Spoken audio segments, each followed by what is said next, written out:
Hello बच्चों, last class जो हम डिफ्यूज़न की कंप्लीट कर चुके हैं। आज जो है हम स्टडी करेंगे टेम्परेचर को। ठीक है, तो जो उसकी कॉमन यूनिट है और एसआई यूनिट है वो क्या रहेंगी वो हमें आज देखनी है अपनी क्लास में। और जो टेम्परेचर के रिलेशंस है एक दूसरी यूनिट के साथ वो भी हम देखेंगे। उसके भी यहाँ पे कुछ क्वेश्चंस भी सॉल्व करेंगे। एक इम्पॉर्टेंट इन्फॉर्मेशन है बच्चों आपके लिए। आप जितनी भी वीडियोस को देख रहे हैं एटलीस्ट मेरे को अप्रिशिएट करने के लिए उनको लाइक जरूर कर लें। ओके बच्चों, और वीडियो को ज़्यादा से ज़्यादा शेयर करें। जिन बच्चों ने अभी तक चैनल को सब्सक्राइब नहीं किया है वो चैनल को सब्सक्राइब भी कर लें। तो चलो हम स्टार्ट करते हैं। The common unit of temperature, the common unit of temperature, the common unit of temperature and SI unit of temperature, SI unit of temperature। तो देखो बच्चों, अगर आपके सिलेबस के अकॉर्डिंग हम बात करें तो आपके सिलेबस में 2 टाइप्स के जो स्केल्स है वो डिस्कस कर रखे हैं, Celsius scale and kelvin scale. But हम यहाँ पे हैं फ़ारेनहाइट स्केल को भी, फ़ारेनहाइट डिग्री जो स्केल है उसको भी हम यहाँ पे डिग्री फ़ारेनहाइट बोलते हैं उसको भी हम यहाँ पे देखने वाले हैं।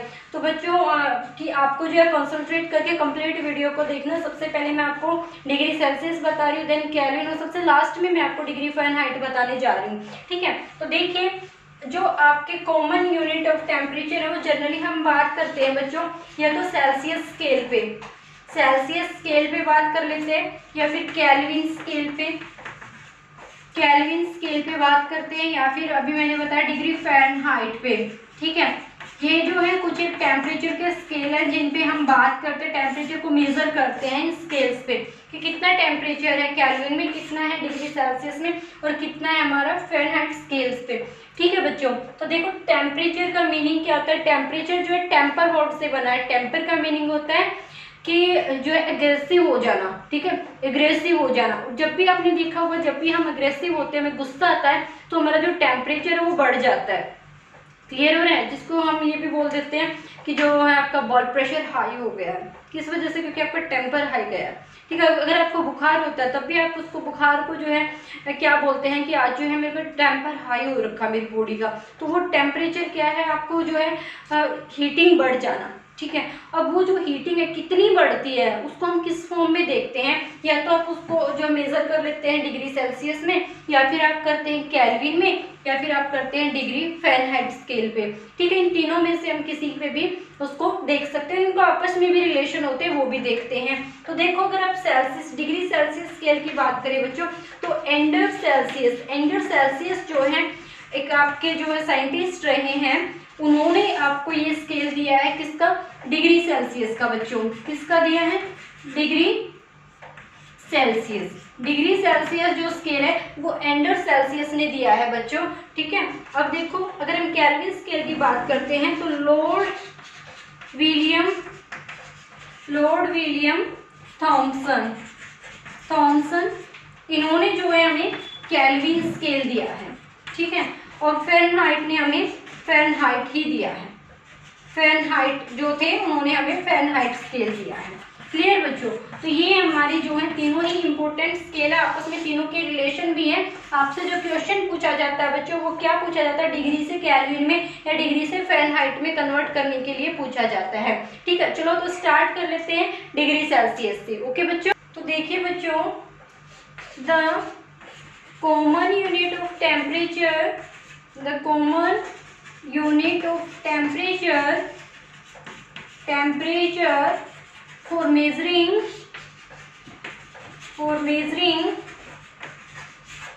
melting point and boiling point. Don't worry students, I will explain here melting point and boiling point also. Melting point and boiling point.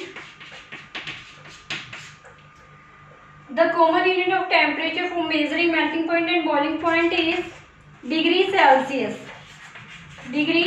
Celsius. तो देखिए जो कॉमन यूनिट है बच्चों वो तो हमारा जो है डिग्री सेल्सियस यूज करेंगे, जबकि एसआई जो यूनिट होगी वो हमारी होती है केल्विन। एसआई यूनिट का मतलब क्या होता है बच्चों कि जो इंटरनेशनली एक्सेप्टेड हो ना वो यूनिट टेम्परेचर की। डिग्री सेल्सियस जो हम इंडिया में बात कर सकते हैं, बट अगर यूनिवर्सली हम बात करें तो हम बच्चों केल्विन की बात करेंगे। ओके, तो जो एसआई यूनिट है जैसे मीटर है किलोग्राम है, ये सभी एसआई यूनिट है। ओके बच्चों, तो एसआई यूनिट हमारी केल्विन रहेगी, कॉमन यूनिट हमारी क्या रहेगी, डिग्री सेल्सियस। तो देखो मैं अभी बात करती हूँ मेल्टिंग पॉइंट और बॉइलिंग पॉइंट। बच्चों अगर हम केमिस्ट्री में टेम्परेचर की बात करें तो केमिस्ट्री में अगर हम बुक इस लैंग्वेज के अकॉर्डिंग देखें तो हमें जो टेम्परेचर है उसकी रिक्वायरमेंट क्यों हो रही है, यहाँ पे सिर्फ जो है हमें बॉइलिंग पॉइंट और मेल्टिंग पॉइंट को सब्सटेंसेस के उनके एक्यूरेट वैल्यू निकालने के लिए कि कौन सब्सटेंस जो है किस टेम्परेचर पे मेल्ट हो रहा है या कौन सा सब्सटेंस जो है किस टेम्परेचर पे बॉयल हो रहा है। बेसिकली तो हमें इसकी ज़रूरत पड़ती है। बट जब आप जो है अगर अपने ऑल अराउंड देखें तो जब भी कोई बुखार आ जाता है, किसी को फीवर हो जाता है, तब जो है हमें टेम्परेचर स्केल की ज़रूरत पड़ती है। उस टाइम पे भी हमें किसकी ज़रूरत पड़ी, स्केल्स की ज़रूरत पड़ी ना। तो आप अगर आपको जो है कुछ रेसिपी बना रहे जिसका टेम्परेचर आपको जो है 30 डिग्री सेल्सियस रखना, कुछ ऐसा हो तो 70 डिग्री सेल्सियस रखना, तो वहाँ पे भी आपको जो है स्केल्स की ज़रूरत पड़ जाती है। तो जो इसके बारे में नॉलेज लेना that's very important for us. Okay बच्चों, तो देखिए एसआई यूनिट तो केल्विन रहेगी और कॉमन यूनिट क्या रहेगी, डिग्री सेल्सियस रहेगी। अब हम बात कर रहे थे मेल्टिंग एंड बॉइलिंग पॉइंट की, तो मेल्टिंग पॉइंट को डिफाइन कर देती हूँ बच्चों। पहले मेल्टिंग पॉइंट, मेल्टिंग पॉइंट क्या होगा, the temperature of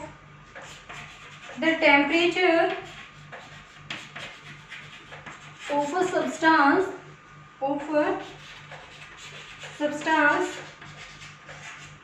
change its state solid to liquid at equilibrium।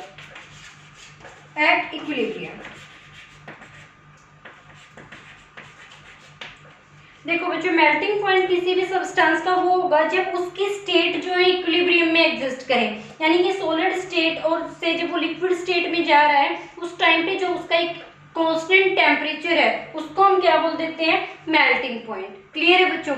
जैसे अगर आप वाटर, आइस जो है, वाटर की अगर हम बात करें तो आइस उसके सॉलिड फॉर्म में होती है, लिक्विड फॉर्म में जो वाटर हम जो है अपना इनहेल करने के लिए यूज करते हैं वो हमारा जो लिक्विड फॉर्म में होता है। ठीक है, तो जब भी आपका आइस को जब आप रूम टेम्परेचर पे रखते हैं तो आप जब उसमें थर्मामीटर डाल के देखते हैं तो 0 डिग्री सेल्सियस ही रहता है।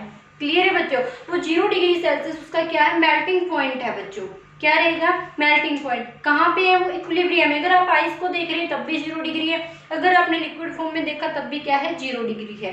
ठीक है, तो आइस का मेल्टिंग पॉइंट क्या हो जाएगा बच्चों, 0 डिग्री सेल्सियस। ऐसे ही हर एक सब्सटेंस का अलग अलग मेल्टिंग पॉइंट मिलेगा जबकि फिक्स मिलेगा। ओके बच्चों, तो देखो क्या हो जाएगा, इक्विलिब्रियम पे कोई भी सब्सटेंस जब अपनी स्टेट चेंज करता है उस टेम्परेचर को हम क्या बोल देंगे, उसका मेल्टिंग पॉइंट। या हम उसको क्या बोल सकते हैं कि जब भी कोई सब्सटेंस जो है ना किसी पर्टिकुलर टेम्परेचर पे मेल्ट होता है उस टेम्परेचर को हम क्या बोल देते हैं, मेल्टिंग। ओके, मेल्ट वर्ड से ही मेल्टिंग पॉइंट बना है बच्चों। ओके, बट जो टेम्परेचर है एक फिक्स जो है आप इसको मेजर कर पाएंगे कि कितना टेम्परेचर पे हमारा सब्सटेंस मेल्ट हुआ है। ओके बच्चों, तो बॉइलिंग पॉइंट और देख लेते हैं, इसको नोट कीजिए। यस, बॉइलिंग पॉइंट देखिए बच्चों, बॉइलिंग पॉइंट क्या रहेगा, the boiling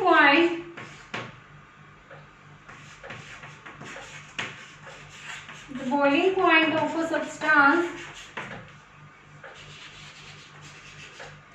substance is temperature at which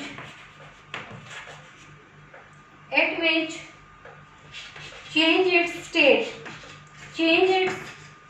state from liquid to vapor। Okay बच्चों, it exists at equilibrium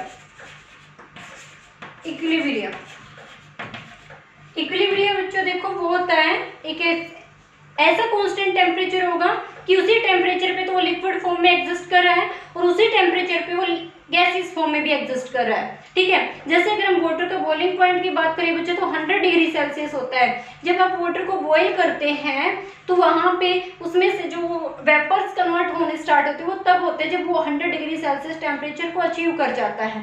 ठीक है, तो देखो उस टाइम पे क्या हो जाता है, उसमें इक्विलिब्रियम इस्टेब्लिश हो जाता है। यानी कि अगर हम इसको अदर वे में बोले तो जब आपके लिक्विड का टेम्परेचर 100 डिग्री सेल्सियस हो जाएगा तो यानी कि आपका जो वो सब वाटर है ना वो इक्विलिब्रियम में एग्जिस्ट कर रहा है। वेपर का भी उस टाइम पे 100 डिग्री सेल्सियस टेम्परेचर है और वाटर का भी लिक्विड फॉर्म में भी कितना है, 100 डिग्री सेल्सियस है। तो किसी भी सब्सटेंस का जब आप उसको बॉयल करते हैं ना, वो टेम्परेचर हमारा क्या होता है, बॉइलिंग पॉइंट, वो भी एक फिक्स्ड जो है नंबर होता है। कुछ एक होते हैं ऐसे सब्सटेंसेस जो एक रेंज को वेरी करते हैं, बट उनको हमें यहाँ पे फोकस नहीं करना है। हमें सिर्फ ये समझना है एक ऐसा कांस्टेंट टेम्परेचर होता है जिसपे हमारा कोई भी सब्सटेंस बॉयल करता है, ठीक है, और उसकी जो स्टेट चेंज होती है लिक्विड से वेपर में होती है, वो इक्विलिब्रियम एग्जिस्ट करता है। उस टाइम पे हम जो उसको क्या बोल देते हैं, उसका बॉइलिंग पॉइंट। ओके बच्चों, तो देखो अब हम जो है डिग्री सेल्सियस क्या होता है, केल्विन क्या होता है, उसको देख लेते हैं, इसको नोट कर लीजिए। तो देखो बच्चों, अगर हम बात करते हैं melting point of ice, melting point of ice की अगर हम बात करें, of ice in at SI temperature में अगर हम बात करें तो 273 केल्विन होता है बच्चों, ठीक है। केल्विन स्केल पे अगर हम बात करें तो जो मेल्टिंग पॉइंट ऑफ आइस होता है वो 273 केल्विन होता है। यानी कि इस केल्विन स्केल पे उसका जो टेम्परेचर आएगा वो 273 आएगा। अगर हम डिग्री सेल्सियस में बात करें बच्चों, तो अभी मैंने बोला 0 डिग्री सेल्सियस पे करते हैं ना। देखो बच्चों, बच्चे काफी मिस्टेक करते हैं, ऊपर डिग्री नहीं लगाते, तो यहाँ से आपके नंबर डिटेक्ट हो जाएंगे। डिग्री आप लगाना ना भूले, डिग्री जरूर लगानी है, ठीक है। तो 0 डिग्री सेल्सियस पे अगर हम डिग्री सेल्सियस में बात करें तो मेल्टिंग पॉइंट ऑफ आइस जो होता है वो 0 डिग्री सेल्सियस होता है, और केल्विन स्केल पे बात करें तो 273 केल्विन होता है बच्चों। तो हम क्यों ना हम इन दोनों को इक्वल लिख दें, तो यानी कि जो डिग्री सेल्सियस होगा वो किसके इक्वल आ गया बच्चों, 273 केल्विन के इक्वल आ गया, ठीक है। तो देखो अब हम एक एग्जांपल देख लेते हैं कि कोई भी जो सब्सटेंस है उसका जो टेम्परेचर है उसका है 25 डिग्री सेल्सियस, 25 डिग्री सेल्सियस। आप इसको कन्वर्ट करना है केल्विन में, केल्विन में कितना रहेगा, ठीक है। तो केल्विन में कितना रहेगा बच्चों, देख लीजिए, कुछ नहीं करना, सिर्फ जो डिग्री सेल्सियस है, डिग्री सेल्सियस किसके इक्वल है, 273 के इक्वल है ना, सिर्फ इसकी जगह मैं ये ऐड कर दूंगी इसके अंदर, यानी कि 25 प्लस 273 केल्विन, कितना आंसर आ जाएगा बच्चों, 8, 9 एंड 2, 298 केल्विन। क्लियर हुआ। डिग्री सेल्सियस से जब केल्विन में जाएंगे तो 273 ऐड कर देंगे, जितना डिग्री सेल्सियस आपको दे रखा। जैसे देखो आपको दिया 210 डिग्री सेल्सियस, आपको कन्वर्ट करना है किसमें, ये केल्विन में कितना होगा, ठीक है बच्चों। तो देखो कितना होगा, बहुत इजी है, 210 में हम कितना ऐड कर देंगे, 273 केल्विन, ये ऐड कर देंगे, कितना आंसर आ जाएगा, 384 केल्विन, ये आंसर रहेगा। चलो एक और एग्जांपल देख लेते हैं। आप क्या कीजिए, आप कीजिए 70 डिग्री सेल्सियस को केल्विन में कन्वर्ट कर दीजिए, इट्स वेरी इजी। क्या करेंगे, 70 plus 273 kelvin is equal to कितना हो जाएगा बच्चों, 3743 केल्विन, ठीक है।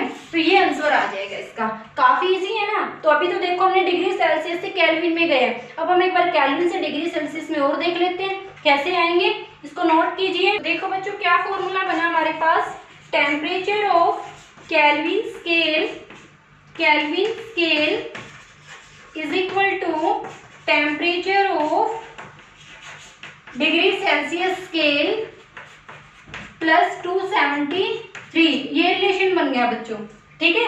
अगर डिग्री सेल्सियस में गिवन है हम 273 उसमें ऐड कर देंगे, हमारा आंसर आ जाएगा।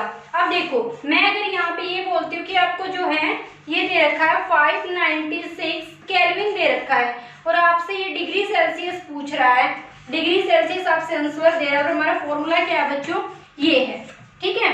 हम फॉर्मूले में पुट करेंगे उसको, आपसे जो है 596 केल्विन से डिग्री सेल्सियस में कन्वर्ट करने के लिए बोलेगा, तो इस टर्म को हम इधर लेके आएंगे, माइनस में हो जाएगा, तो डिग्री सेल्सियस कितना हो जाएगा बच्चों, 596 माइनस 273 इज इक्वल टू कितना आ जाएगा, 6, 3, 2 एंड 3, आई थिंक इतना ही आएगा, 3, 3, 6, 7, 2, 9, 3, 2, 5, ये डिग्री सेल्सियस। अब ये डिग्री सेल्सियस में आएगा बच्चों आंसर। बच्चों यूनिट लगाना कभी ना भूलें, ठीक है, यूनिट पे फोकस करना है। सॉरी, अगर आपके पास क्या है, अगर हम बात कर लेते हैं किसकी बच्चों, 293 केल्विन, ठीक है। और आपको इसको किस में कन्वर्ट करना, आपसे क्वेश्चन ये बोल रहा है कि डिग्री सेल्सियस में कन्वर्ट कीजिए, ठीक है। तो डिग्री सेल्सियस में हम कैसे कर देंगे बच्चों, इसमें से हम 273 माइनस कर देंगे, कितना, ये केल्विन से केल्विन कैंसिल हो जाएगा, जो आंसर बचेगा वो किस में आएगा आपका डिग्री सेल्सियस में, यानी कि 20 डिग्री सेल्सियस। क्लियर हो रहे हैं। चलो फ़ारेनहाइट को और देख लेते हैं। तो देखो बच्चों, डिग्री फ़ारेनहाइट का रिलेशन रहेगा 9/5 इंटू डिग्री सेल्सियस प्लस 32, ये फॉर्मूला रहेगा बच्चों, ठीक है। तो अगर यहाँ पे आपको डिग्री सेल्सियस की वैल्यू दे रखी है तो आप फ़ारेनहाइट में कन्वर्ट कर सकते हैं। चलो देखो एक बार क्वेश्चन देखते हैं। आपको दिया है 25 डिग्री सेल्सियस दिया है और आपको बोला है कि डिग्री फ़ारेनहाइट में इसको कैलकुलेट कीजिए कितना आंसर होगा। तो देख लीजिए, degree Fahrenheit is equal to 9/5 into यहाँ पे कितना आ जाएगा 25 डिग्री सेल्सियस प्लस 32। इसको सोल्व कीजिए, वो आपका आंसर जो आएगा किस में आएगा, डिग्री फ़ारेनहाइट में आएगा। अब देखो, अगर आपको वो बोलता है क्या 290 जो है 3 केल्विन को डिग्री फ़ारेनहाइट में कन्वर्ट कीजिए बच्चों, ठीक है। क्या अब केल्विन में दिया है, उसको आपको डिग्री फ़ारेनहाइट में जाना है, तो इसके लिए आपको 2 स्टेप यूज करने होंगे। पहले डिग्री सेल्सियस में कन्वर्ट कीजिए, 293 केल्विन माइनस 270। तो देखिए यहाँ पे 2 स्टेप आप लेंगे, 293 केल्विन माइनस 273 यानी कि 20 डिग्री सेल्सियस में कन्वर्ट करेंगे सबसे पहले, फिर 20 डिग्री सेल्सियस हम इस फॉर्मूला में पुट करेंगे बच्चों। अब हमारे डिग्री फ़ारेनहाइट के लिए फॉर्मूला क्या रहेगा, 9/5 इंटू 20 प्लस 32। इसको भी हम सोल्व करेंगे, आंसर किस में आएगा बच्चों, डिग्री फ़ारेनहाइट में। क्लियर है बच्चों। तो देखो जो भी रिलेशन मैंने आपको बताए हैं यहाँ पे टेम्परेचर के, इसी के भी यहाँ पे क्वेश्चन बनता है, आपको ऐसे ही टेम्परेचर सोल्व आउट करना है। तो बच्चों अगर आपको वीडियोस पसंद आए तो इनको लाइक और शेयर ज़्यादा से ज़्यादा करें और चैनल को सब्सक्राइब भी कर लें, क्योंकि आपके लिए जो है केमिस्ट्री हम काफ़ी ईजी करने वाले हैं। तो आज के लिए इतना ही, नेक्स्ट क्लास में मिलते हैं with new concept. Okay, for today thank you so much.